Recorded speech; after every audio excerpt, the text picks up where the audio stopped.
A gente assistiu a um debate bastante diferente ontem entre Kamala Harris e Donald Trump. A eleição americana tem direto impacto aqui no Brasil, então é importante a gente acompanhar. Lá a briga não está decidida. Harris tem uma vantagem nas pesquisas, mas isso não quer dizer muito.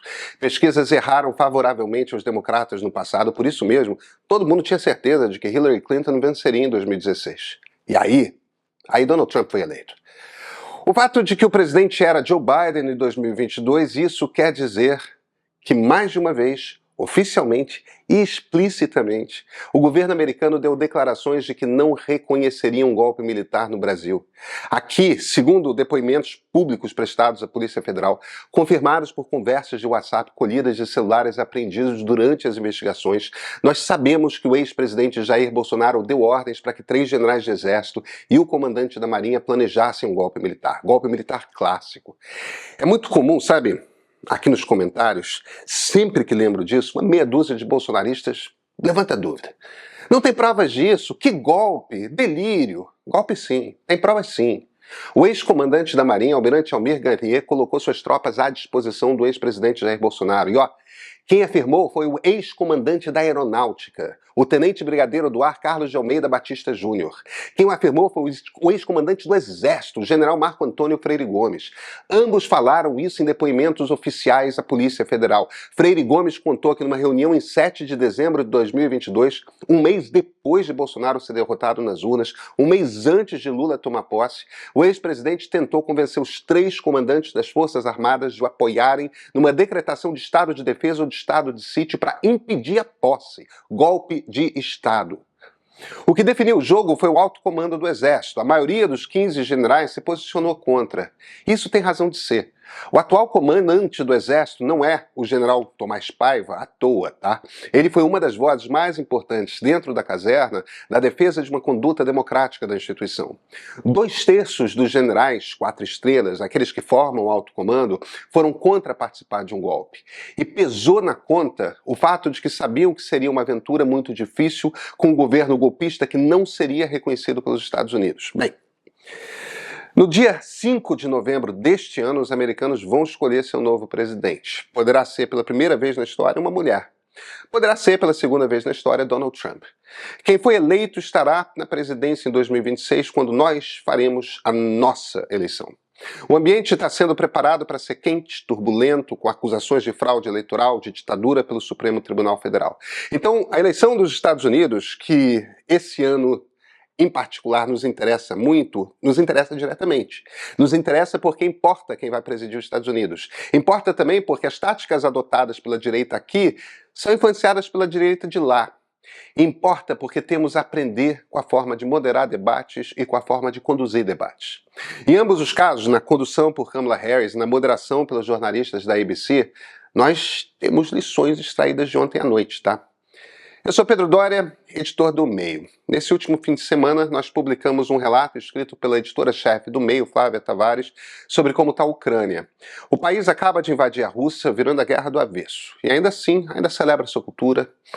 Sabe, eu não tinha muito, mas vocês têm ideia de como é viver num lugar em que as sirenes antiaéreas podem tocar a qualquer momento do dia ou da noite?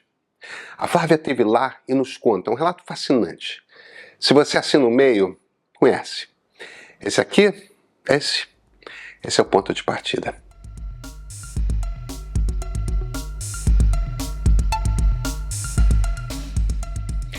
Tem uma primeira vez aqui, porque esse foi provavelmente o primeiro debate em que moderadores levaram a sério e com eficácia, o que é difícil, o trabalho de checagem de fatos dos candidatos. Isso quer dizer que após inúmeras falas de Donald Trump, ele foi corrigido. Ele foi muito corrigido. O ex-presidente afirmou que o número de crimes aumentou nos Estados Unidos durante o governo Biden. De acordo com o FBI, crimes violentos caíram 6% em 2023 e até agora 15% em 2024. Trump não foi interrompido. Falou o que tinha de dizer e os jornalistas âncoras do debate, antes de levar a pergunta para Harris, observaram. Segundo o FBI, os números são tais e tais. O ex-presidente pôde comentar. O FBI está manipulando os dados. Jogo jogado. O espectador escolhe se quer acreditar nos números da Polícia Federal Americana ou não. Mas ele tem os dados. Não ficou só nisso. Ele afirmou que há estados no país que permitem abortos no 9º mês de gravidez. É falso. Afirmou que há abortos pós-nascimento, quer dizer, assassinatos de bebês. É falso. Disse que há cidades sendo violentamente tomadas por imigrantes. É falso. Disse que nenhum juiz examinou as provas sobre fraude nas eleições de 2020. Os jornalistas estavam lá para dizer que não é verdade. Inúmeras ações foram apresentadas à justiça e todas foram ouvidas por juízes. Algumas dispensadas por não sustentar em qualquer indício, outras analisadas. Nenhum dos casos terminou com qualquer sinal convincente de que possa ter havido fraude eleitoral.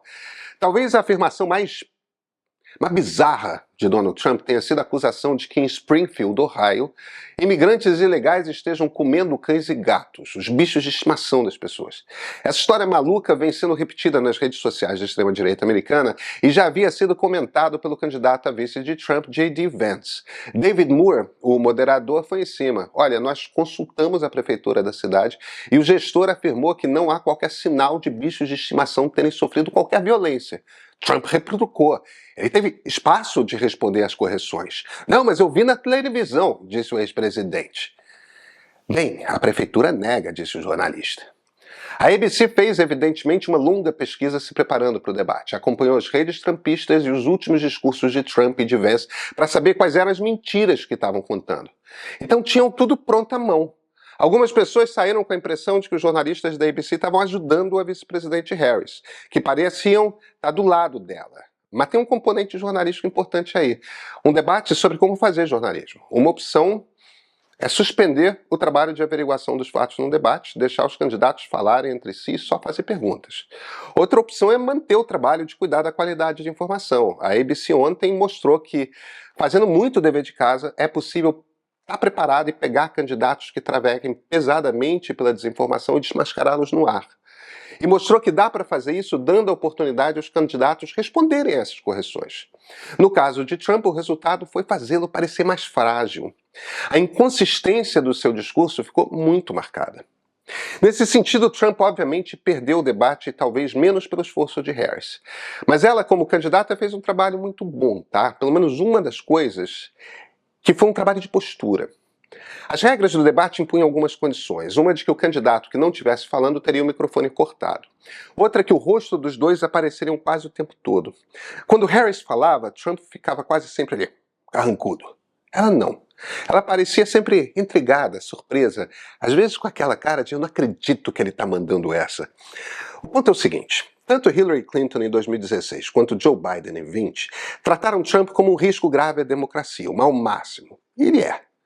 A campanha de Kamala Harris o trata como bizarro. Mesmo em seus momentos de indignação, a postura era menos porque Trump havia cometido uma falta moral gravíssima contra a alma americana e mais porque o sujeito é bizarro. Porque o cara sai por aí dizendo que existem imigrantes muito perigosos comendo os cãezinhos das pessoas. Seu discurso não é um de ressaltar que Donald Trump represente um perigo para a democracia. Seu discurso é um de que com Donald Trump na presidência vai ser caos o tempo todo, vai ser intranquilidade, vai ser aquele mundo de famílias divididas, todo mundo brigando. Quem quer continuar vivendo nessa tensão que a gente está?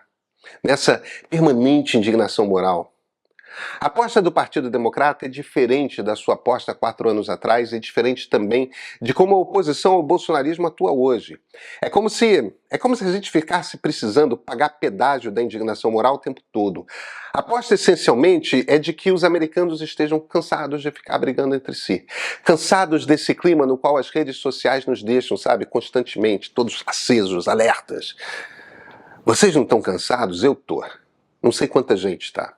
A gente aqui no Brasil vive outra realidade. Agora, a extrema-direita está se digladiando internamente, com esse embate entre Bolsonaro e Pablo Marçal.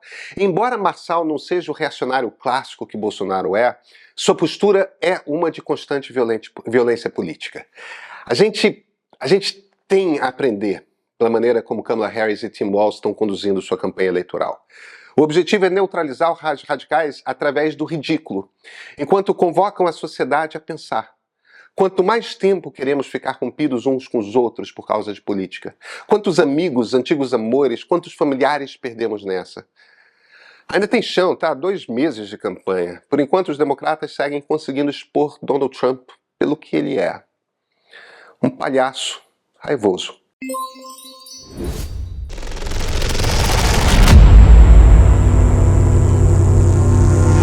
Pessoal, meu nome é Sérgio Besserman, eu estudo, trabalho e faço ativismo há quase 30 anos sobre as mudanças do clima. Vamos juntos! Participe da primeira turma!